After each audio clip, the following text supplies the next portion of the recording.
저는 동기와 결핍이 같은 말이라고 생각합니다. 자신이 원하는 것이 채워지지 않을 때 그것을 손에 쥐고 싶은 마음이 동기가 되어 성과를 내기 때문입니다. 여러분은 리더로서 혹은 리더가 되기 위해 어떤 동기가 있나요? 리더로서 여러분의 존재의 목적은 무엇일까요? 리더로서 많은 것을 이룬 분이든 이제 막 리더의 역할을 시작한 분이든 우선은 채워지지 않은 것부터 생각이 날 것입니다. 사람은 잘하는 것보다 못하는 것에 더 신경을 쓰는 법이니까요. 돈이 많은 사람은 명예를 쥐고 싶고, 명예가 있는 사람은 권력을 잡고 싶고, 권력이 있는 사람은 많은 돈을 갖고 싶어 합니다. 결핍은 나쁜 것만이 아닙니다. 오히려 나를 움직이는 동기, 동인, 성장 엔진으로 작용하기도 합니다. 지금 부족함이 없다면, 그래서 리더로서 보람이나 목표가 없다면 어떻게 해야 할까요? 아마도 두 가지 길이 있을 것입니다.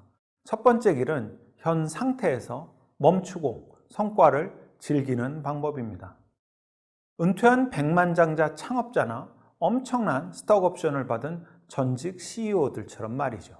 그것이 꼭 나쁘다고만은 볼 수 없습니다.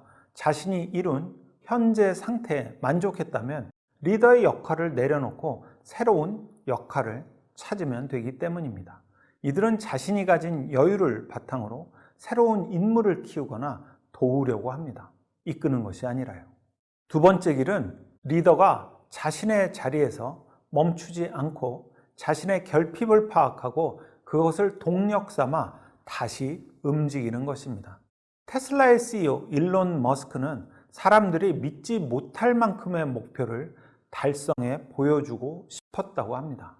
스스로에게도 엄청난 도전이자 동기를 만들고 싶었다고 하고요. 이미 전기차 개발이라는 커다란 프로젝트를 완수한 그가 도전한 다음 목표는 화성 이주 프로젝트였습니다. 불가능해 보이는 목표를 설정하고 그것에 도전하는 그의 행보는 언제 봐도 놀랍습니다.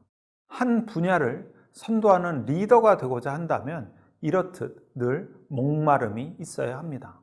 그 갈증을 해결하기 위해 시원한 물을 찾아 나서는 순간 리더의 역량과 그가 이끄는 조직의 역량은 한층 더 발전할 수 있을 테니까요. 저는 꿈과 한을 이렇게 구분합니다. 한은 과거이고 꿈은 미래라고요. 한에서 멈추면 그저 한풀이만 하다가 인생이 가지만 한을 동력으로 삼아 꿈을 이루기 위해 노력하다 보면 목표를 이루게 됩니다. 한은 갈망이기도 하죠. 갈망이 성과가 되기 위해서는 우선 마주할 것이 있습니다. 과거나 현재의 고난입니다. 사람은 어렵고 갑갑한 상황에 맞닥뜨리면 탈출구를 찾습니다. 자포자기는 그 갑갑함을 그냥 참거나 수용하기로 한 경우입니다. 물론 행복한 수용이 아니라 불행한 수용이죠. 대개 처음부터 자포자기하는 경우는 드뭅니다. 극복하려고 노력해도 변화의 가능성이 보이지 않으니 스스로를 놓아버리는 경우가 대부분이죠. 그러나 한 가닥 희망을 내려놓는 순간 탈출구를 찾을 가능성은 영영 사라집니다. 희망은 앞으로 더 나아질 것이라는 긍정적인 믿음입니다. 앞으로 더 나빠진다는 생각이 들면 사람은 살아나갈 수 없습니다. 불행이 예정된 삶인데 굳이 열심히 살 필요가 있을까요?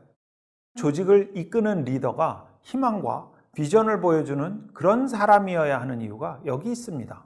리더는 자신도 희망을 품어야 하고 조직 구성원들에게도 그 희망을 나눠줘야 합니다. 리더에게 희망과 비전이 보이지 않으면 팀원은 간단하게 결론을 내버립니다. 나는 저렇게 살지 말아야지. 그 순간 팀원들은 그 리더를 넘어서려고도 조직을 위해 헌신하려고도 들지 않습니다. 자신이 노력해봤자 더 좋아질 기미가 보이지 않는 조직을 위해 누가 시간과 에너지를 쓰려고 할까요?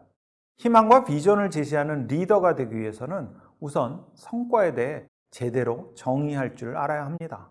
성과가 곧 조직이 달성하고자 하는 비전이자 희망이기 때문입니다. 리더가 성과를 정의했다면 이제는 목표를 제시해 주어야 합니다. 그리고 나서 리더는 팀원들에게 성과 목표를 제시함과 더불어 팀원을 성장시키고 개발시켜줘야 합니다. 내가 이 조직에서 이 리더 밑에서 일한다면 더 발전할 수 있다는 희망을 팀원들에게 주어야 합니다.